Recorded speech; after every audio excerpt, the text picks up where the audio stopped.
PCNA. Saya dari PCNA Setiabudi Karet ya, dan juga sekarang lagi aktif di PDNA Jakarta Selatan. Gitu. Baik, Kak Laili, hobinya untuk saat ini apa ya, Kak? Kalau boleh tahu. Kalau hobinya lagi suka sebenarnya lebih ke browsing sih ya. Jadi belakangan ini lagi mau ikut konferensi internasional ya. Dan kebetulan punya role atau peran untuk delegasi dari negara Nepal. Jadi belakangan ini punya apa hobinya browsing-browsing jurnal-jurnal mengenai pendidikan yang ada di Nepal juga gitu. Oke, Dan baik. untuk saat ini, Ya, boleh. pekerjaannya sebagai guru. Oke. Kemudian Kak Laili di Naisatul Aisyah ini menjabat sebagai apa dan sudah bergabung dari tahun berapa, Kak? Kalau di PCN Astia Budi Karet, kebetulan saya ketua umum ya untuk periode saat ini 2025. Tapi untuk bergabungnya itu udah dari tahun 2017, 2018 lah, Baik. sekitar Langsung tahun-tahun aja itu. ya, kayak masuk ke pertanyaan pertama. Eh, apakah Kak Laili mengetahui isu terkait Muhammadiyah yang diberi izin usaha tambang oleh pemerintahan Jokowi pada saat itu? Sejauh mana Kak Laili mengetahuinya dan apa pendapat Kak Laili? Bisa diceritakan? Jadi sebenarnya kalau isu ini eh, ukurannya sebagai masyarakat awam ya, itu Ya, udah memang masyarakat awam ini sudah banyak mengetahui bahwa Muhammadiyah itu sudah apa ya, bukan mengantongi ya, menerima ya, ya, menerima izin tambang dari pemerintah pemerintah. gitu kan. Bukan cuman Muhammadiyah aja tapi ormas lain pun juga gitu. Dan dikarenakan isu tambang ini menjadi isu negatif juga di masyarakat ya. Jadi tidak menutup kemungkinan ya bahwa ini juga menjadi salah satu faktor citra buruk untuk Muhammadiyah gitu. Tapi kalau dibaca-baca lagi ya Ya, dari waktu itu hasil apa konsolidasi ya Nasional Muhammadiyah itu bahwasanya izin tambang ini harus dipandang secara moderat gitu kan. Nah, tapi meskipun apa namanya, meskipun memang harus dipandang secara moderat, kita juga harus mengetahui bahwa tambang ini kan nanti efeknya untuk ekologis ya, untuk ya, benar. ekologi, mm, lingkungan dan masyarakatnya seperti itu. Baik, eh, menyambung dari pertanyaan pertama tadi, kan kita sudah mengetahui bahwa Muhammadiyah telah menerima tawaran dari pemerintah. Bagaimana tanggapan kakak sebagai eh, perwakilan dari Naisatul Aisyah terhadap isu ini? Apakah kakak berada di pihak setuju, yaitu pro atau kontra terhadap kebijakan yang diambil oleh Muhammadiyah itu sendiri? Ini kalau saya kan eh, oke menempatkan posisi menjadi AMM ya, karena Ya, Nasyatul Aisyah KM. itu bagian dari AMM Ya, ya, betul. Angkatan Muda Muhammadiyah. Nah, untuk Angkatan Muda Muhammadiyah itu cukup banyak yang kurang setuju ya, Ya, karena tadi berkaitan dengan ekologi gitu kan, mulai dari eh, isu lingkungannya gitu kan, mulai dari kesejahteraan masyarakatnya yang berada di sekitar tempat tambang itu gitu kan, dan juga restorasi lingkungan juga gitu. Jadi baik. mm, cukup banyak eh, apa ya namanya mudorot yang dihasilkan dari yang namanya tambang ini gitu kan. Tapi kalau misalnya dilihat-lihat lagi, sebenarnya kan tambang ini kan apa ya, bentuk apa ya, Muhammadiyah sebagai pengelola tambang gitu kan. Bisa aja ini menjadi positif apabila dengan catatan eh, dia harus punya profesional lah yang memang mengelola tambang itu dan juga ada badan pengawasnya gitu sehingga yang namanya nanti untuk pengawasan pergerakan dari tambang ini bisa terawasi dengan baik gitu kan dan juga lingkungannya bisa terjamin. Cuman yang kita lihat di Indonesia ini saat ini ya untuk tambang-tambang yang sudah terjadi itu kan dari sisi segi pengawasan itu sangat amat kurang bahkan sampai merusak lingkungan hidup Ya, gitu dan juga merusak lingkungan hidup, merusak ekonomi masyarakat, merusak kesejahteraan masyarakat gitu kan. oke. Jadi lebih banyak kurang setujunya ya seperti itu. Oke, baik. Pertanyaan selanjutnya, melanjutkan dari tadi apa yang Kak Laili katakan bahwasanya di AMM sendiri masih banyak yang tidak setuju terkait kebijakan Muhammadiyah ini. Nah, bagaimana Iya. eh, kakak sendiri sebagai AMM berkontribusi dalam advokasi upaya dalam mendorong atau kasarnya begini bisa em, menjaga Muhammadiyah ini agar tetap bisa di jalan yang benar gitu Kak, tidak merusak lingkungan yang tadi Kakak bilang. Wah, ini sangat complicated ya. Karena ini sebentar. Let me think. Ini sangat complicated ya. Atau bisa Jadi juga apa? eh, bagaimana kakak sebagai MM sendiri ini kan tadi banyak yang nggak setuju ya terkait Muhammadiyah membuat kebijakan itu. Bagaimana kakak bisa mendorong untuk merubah kebijakan ini kak? Oke, yang pertama hmm, kita harus berani menyuarakan ya.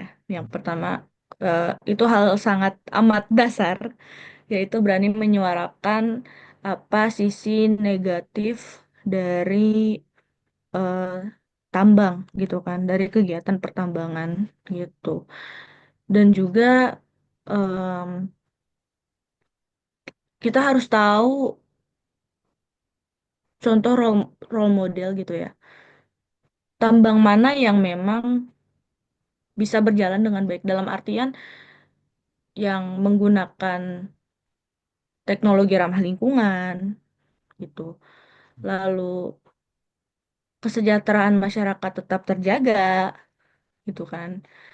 Lalu efek dampak lingkungan yang kecil gitu atau yang lingkungannya bisa terestorasi atau sudah terestorasi gitu kan. Nah, ini kita harus mengetahui gitu agar apa? Agar menjadi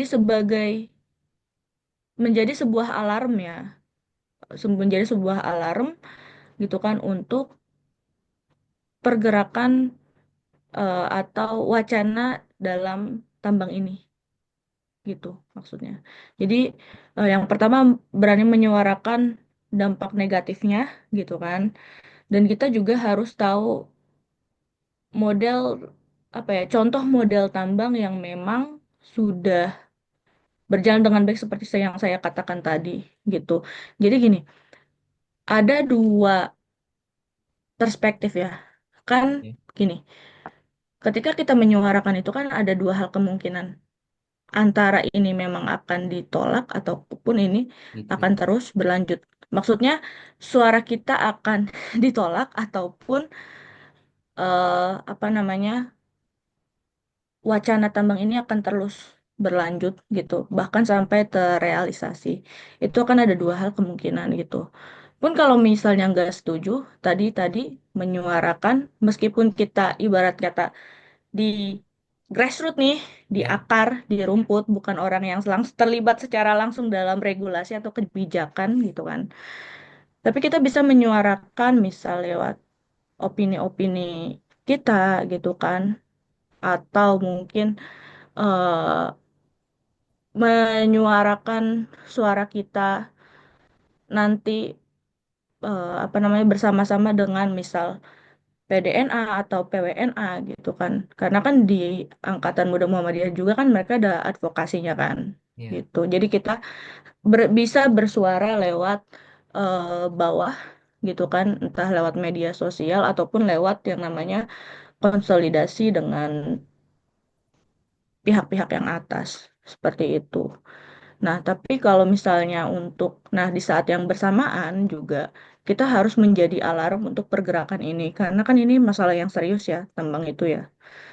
Nah, jadi hmm, kita harus apa ya, memberikan alarm untuk mereka bahwasanya Muhammadiyah sebagai organisasi masyarakat gitu kan yang sudah ber- berpuluh-puluh tahun sangat berpengalaman dalam mengelola amal usaha gitu kan.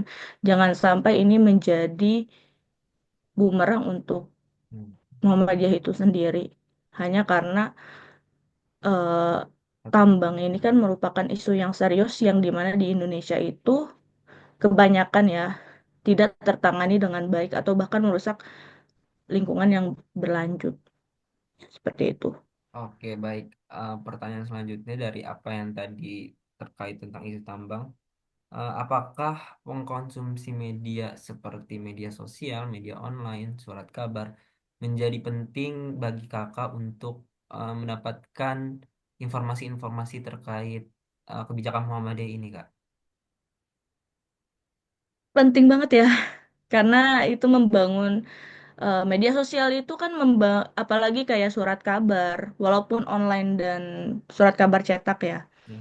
itu sangat membangun literasi untuk kita menambah informasi untuk kita membangun pola pikir kita dalam menyikapi suatu permasalahan. Contohnya isu tambang ini gitu. Saya juga sebelum ke wawancara ini saya sempat membaca beberapa beberapa artikel baik yang pro maupun yang kontra gitu kan. Dan ini cukup membangun ya perspektif gitu di antara dua sisi. Oh, ternyata kalau misalnya Muhammadiyah itu mengambil positifnya begini loh gitu kan. Karena dipandang secara moderat dan segala macam. Tapi di sisi negatifnya adalah ternyata banyak angkatan muda Muhammadiyah ataupun Aisyah yang memang aktivis lingkungan justru tidak menyetujui dengan kebijakan ini. Kan kita bisa jadi tahu dua perspektif ini kan gitu. Jadi memang eh, peran peran sosial media ataupun surat kabar online gitu kan, itu sangat amat penting gitu. Oke, baik. Pertanyaan selanjutnya, media apa saja yang kakak baca untuk mengetahui isu ini, Kak? Media online kah, media sosial, atau media massa? Oke. Hmm, media sosial, media online atau media massa. Oke. Kalau media sosial yang pasti Instagram ya, Ya, itu udah ada baik dari apa namanya eh, lensamu, ya kan, ya, ya. dari lensamu, terus juga tadi sempat juga ke websitenya Muhammadiyah, gitu kan, yang muhammadiyah.org itu ya, kalau nggak salah. Nah, terus udah gitu, udah eh, ke beberapa platform sorry, bukan platform, website Universitas Muhammadiyah juga, gitu kan, beberapa juga ada yang merilis kabar tersebut, lalu jadi Tempo, ya untuk surat kabarnya. Jadi Tempo itu memang kalau menurut saya yaitu eh untuk saat ini yang memang bisa dipercaya ya. Salah satunya adalah Tempo. Lalu juga kalau untuk media massa itu lebih ke Twitter sih. Hmm. Media sosial ya jatuhnya ya. Iya, Sorry, sorry. Jadi ya ke Twitter. Jadi memang Twitter itu sempat kemarin viral juga di Twitter mengenai Muhammadiyah yang mengizinkan tambang gitu. Ada yang pro dan ada yang kontra. Cukup intens sih kalau di Twitter. Ini kayak gitu. Oke, baik. Bagaimana pemahaman kakak setelah tadi membaca dari website Muhammadiyah, kemudian Tempo? Apakah berita yang mereka sampaikan sejalan dengan eh, apa yang terjadi di dunia nyatanya, Kak?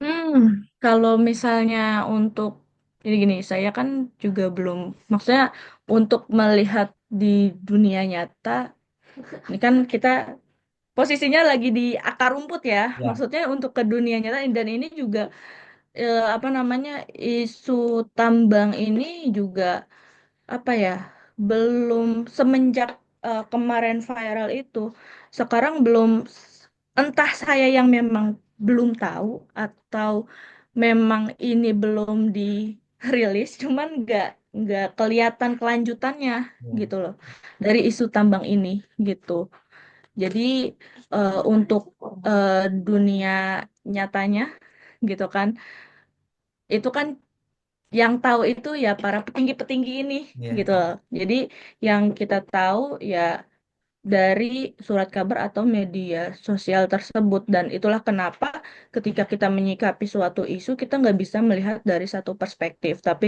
bisa melihat dari dua perspektif ini gitu kan ada yang pro dan ada yang kontra seperti itu.